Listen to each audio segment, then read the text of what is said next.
Employers struggle to find staff. Let's have a look. Hello everyone, Florian.Heise here, and welcome to another episode of HeiseSays. Got my Steiner coffee, and I thought we'd have to have a look at this news.com.au article, once again, about employers struggling to find staff. Now it's a mixed bag. Different parts of the country, you're having employers unable to find people. Other parts, well, people are lining up and trying to get work. You've got over 200 people applying for some jobs, for a receptionist job. You know, we read about the storeman position. Over 200 people going for a little job. There was stuff in retail, thousands of people going for jobs just in service stations. So, you know, it's a mixed bag, guys. It's a mixed bag. But fundamentally, you have to realize it costs money to go to work. It costs money to go to work. And if the burden of going to work, you know, the time, the childcare, the packed lunches, the clothing, if you add that all up together, and then you take your money that you earn, and then the taxes the man takes off you, and you compare that to the money people can receive on job seeker, people are smart. They're not going to kill themselves or add to their stress or work their life away for very little difference. You know, one could argue that little difference could be parlayed into something bigger and stronger that can free you from this rat race and this burden. But that's a lesson that sometimes, you know, people think is impossible, frankly. That's why we see people who have lost hope in buying houses. They just think it's impossible. They think it's the only way to get ahead in Australia, some people say, is just to get into property. One house after another after another. And I can understand that. So it's a juggling act, everyone. They want to ensure JobKeeper at such a level to reduce the risk of people being destitute, people taking their lives, or people having to resort to crime. But you don't want to create such an issue where it's too nice and it disincentivizes people from working. The worst thing that could come out of this is that you have people stuck in the poverty trap, and then you have multi-generational poverty, and you've got communities where young people who have never seen a role model that works. And that's the end of a culture, end of a community right there. So, 1 million people are out of work in Australia, but there are still some jobs that surprisingly no one wants to apply for. One boss is blaming job seeker. So Tim Buckle's landscaping business has bounced back so strongly, he is now hiring more staff. But it's harder than ever to recruit workers despite record unemployment. Yeah, I can see that. I mean, landscaping it's outdoor work, it's dirty work, you're in the sun, it's tiring. It could be quite rewarding seeing, you know, a nice project finished. But, I mean, compare that to sitting at home, playing on the computer, relaxing, not, you know, doing a bit of paperwork. What do you reckon? Mr. Buckle is the managing director of Landscape Solutions, a company that employs about 450 people in Australia and another 250 in New Zealand. He believes the problem is the high rate of job seeker being provided to the jobless at the moment. Traditionally, it's always been hard to find staff in Sydney, but this is next level hard, Mr. Buckle told news.com.au.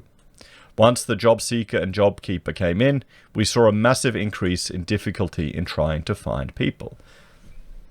Well, can you blame them? Can you blame them? People aren't stupid. People are not stupid. They're not going to work 30 hours a week extra or 40 hours a week for a couple of $100 in hand afterwards at the end. That's the problem, guys. That's the problem. Once again, we're seeing the ramifications of government intervention in the market. You know, like many other businesses, Landscape Solutions took a hit when the pandemic saw lockdowns introduced across the country. Well, you'd think landscaping, outdoor work would be completely safe, would be fine from these situations. While their revenue declined by 15 to 20%, it wasn't enough for the business to claim JobKeeper payments, and they've had to stand down about 25 staff. Fortunately, they managed to bounce back and now have more work than before. They've hired back their staff and are also looking for more workers. We're now looking to expand again, but we can't find people to fill the roles, he told news.com.au. The landscape industry offers the lower end of wages, and the gap between job seeker is so close, there's no incentive for some to go to work. There you go. That's the reality of it, everyone. This is why universal basic income wouldn't work. Wouldn't work. It would just drive up the cost of everything. You know, UBI would come in, and then to employ people, you'd have to pay even more. So the minimum wage would go up, and then that would be passed on to who do you think? Who do you think? Consumers. It would just be inflation. It'd decrease the purchasing power. You know, it'd kind of be a net negative, guys.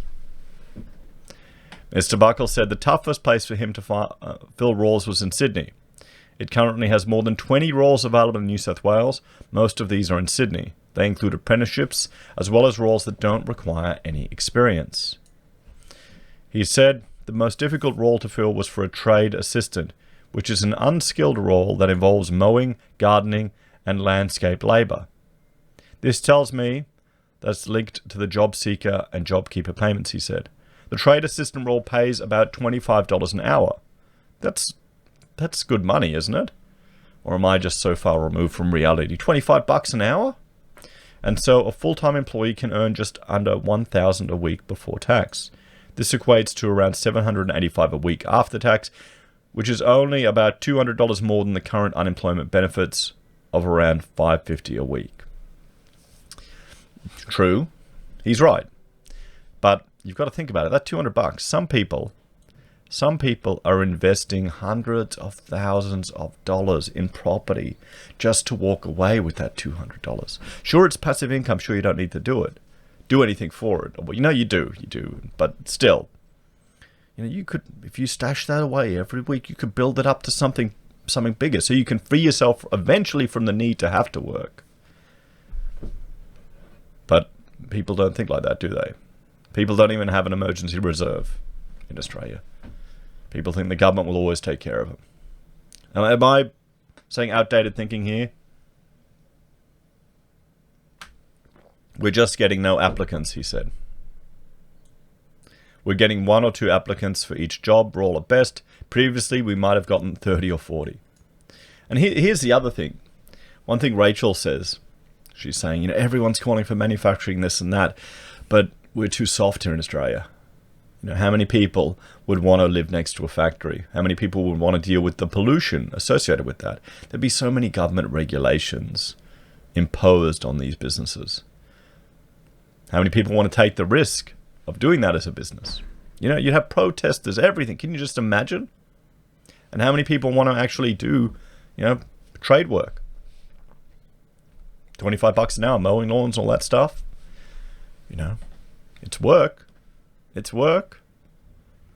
He said the expenses of getting to and from work could also add up to about $100 once tolls were factored in. This is the thing, cost of living. You know, so the $200 a week, it doesn't make sense. The gap is only $200 a week, and the unemployed also get a few other benefits, especially if they have families, he said. If there is only a $200 difference, some might think, why go to work?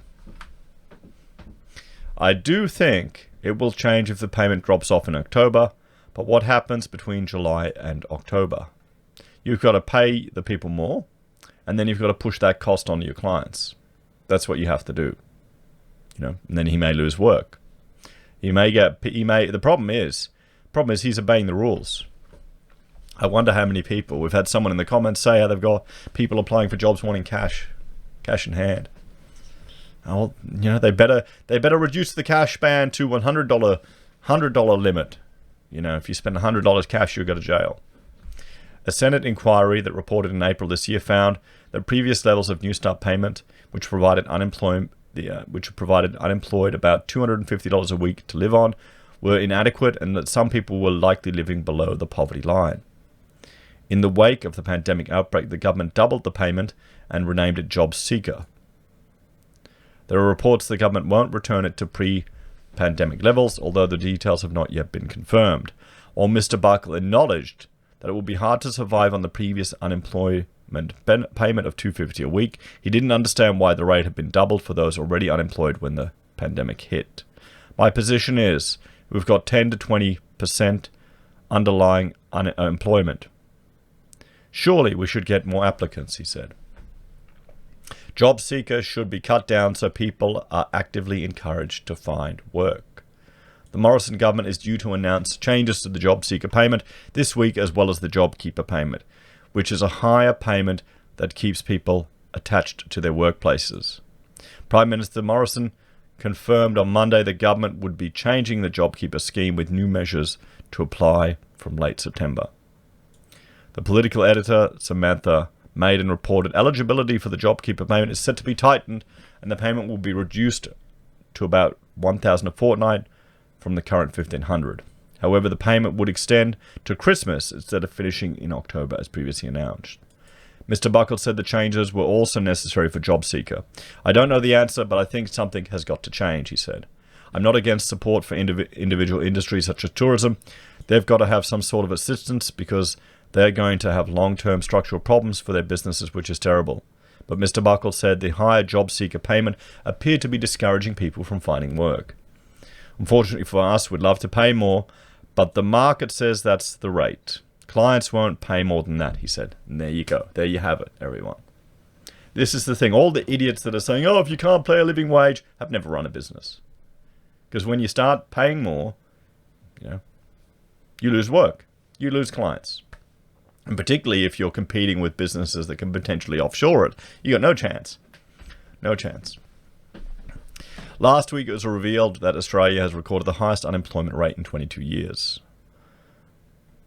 Labour figure from the ABS showed unemployment rose to 7.4. It's the highest since November.